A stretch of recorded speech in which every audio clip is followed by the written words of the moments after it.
ತಂದೆ ಕಲ್ಲಪ್ಪ ತಾಯಿ ಶರಣಮ್ಮದೇವಿ ಉದರದಿಂದ 1975 ಜನವರಿ 1ರಂದು ಜನಿಸಿದ ಶ್ರೀ ಹಯ್ಯಾಳಮುತ್ಯ ಅವರು ದಿನಕ್ಕೊಂದು ಪವಾಡಗಳನ್ನು ಮಾಡುತ್ತಾ ಸದಾ ಗುರುವಿನ ಜ್ಞಾನದೊಳಗೆ ಇರುತ್ತಿದ್ದರು.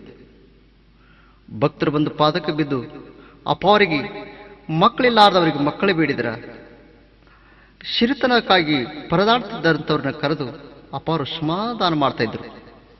ಅವಾಗ ಯಾವತ್ತು ಗುರುವಿನ ಧ್ಯಾನದೊಳಗಿರತಕ್ಕಂಥ ಹಯ್ಯಾಳಮುತ್ಯ ಅವರು ಗುರುವಿನಲ್ಲಿ ಈ ರೀತಿ ಬೇಡ್ಕೋತಾರ, ಯಪ್ಪ ದಾವಲ ಮಲಿಕ, ಎಂಕಂಚಿ ನಾಡಿಗೆ ಬರಗಾಲ ಬಿದ್ದು ಭೂಮಿಯ ಕರ ತೀರಿಸುವುದು ಆಗಲಾರ ಸಲುವಾಗಿ ಊರ ಗೌಡರಿಗೆ ಕುಲಕರ್ಣಿಯವರಿಗೆ ಕಲಾದಿಗೆ ಜೈಲಿನೊಳಗೆ ಹಾಕಿದಾಗ ಜಾಂಜಪ್ಪ ಮುತ್ಯಾನ ಭಕ್ತಿಗೆ ಒಲಿತು ನ್ಯಾಯ ನಿರ್ಧಾರ ಮಾಡಿ ಊರ ಮುಂದೆ ಹರಿಯುವ ಹಳ್ಳದ ದಂಡಿಯ ಮೇಲ ಲೇವಡಿ ಗಿಡದ ಕೆಳಗೆ ಮಲ್ಲಿಗೆ ಹೂವಾಗಿ ಲೋಬಾನದ ಹೊಗೆ ತೋರಿದವ ನೀನು.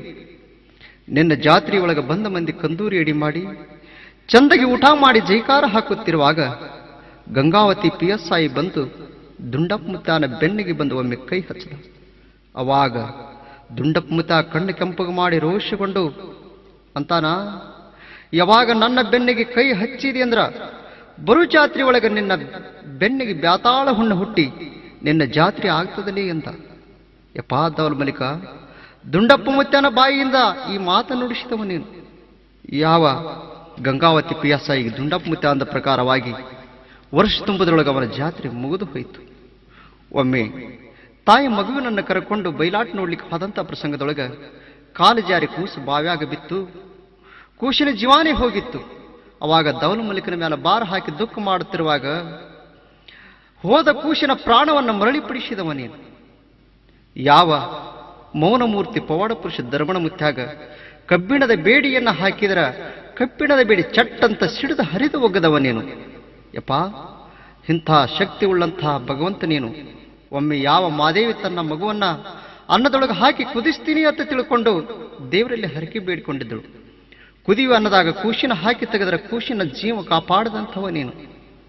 ಅದಕ್ಕ ಇಂತಹ ಮಹಿಮೆ ಉಳ್ಳಂತಹ ಕರುಣೋಳ್ಳ ಗುರು ಕಾಮಧೇನು ಕುಲಪ್ರೋಕ್ಷ ನೀನದಿಯಪ್ಪ.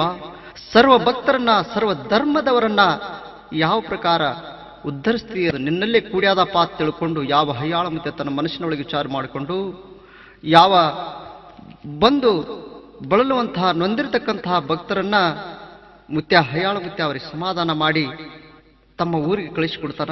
ಅದಕ್ಕೆ ಇಂಥ ಹಯ್ಯಾಳಮುತ್ಯನ ಕತಿ ಹ್ಯಾಂಗ ಐತಿ ಅನ್ನುವಂತಹದ್ದು ತಾವು ಭಕ್ತಿಪೂರ್ವಕವಾಗಿ ಕೂತು ಕೇಳಬೇಕು.